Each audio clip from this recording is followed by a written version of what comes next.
өдрийн мэндийг хүргэе. Ингээ миний ээлжит нэгэн шинэ уран бүтээл Аялалд гаръя гэдэг уран бүтээл маань цоо шинээр мэдлээ. Энэ дууны маань үгийг Зизи маань зохиосон байгаа. Аяын өөрөө миний бие зохиосон байгаамаа. Ингээд тун удахгүй албан ёсны клипийн та бүхэндээ хүргэх болно.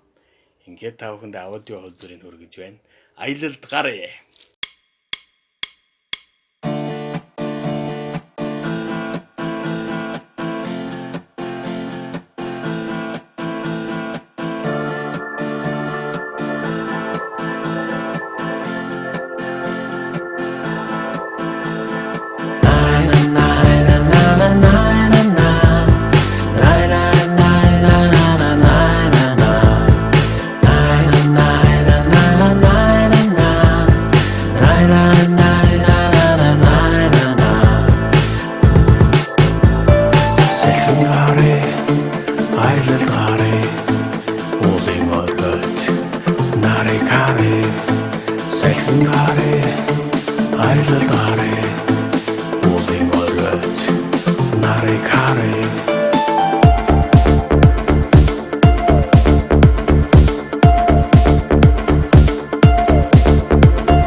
Sakigin him be there tomorrow.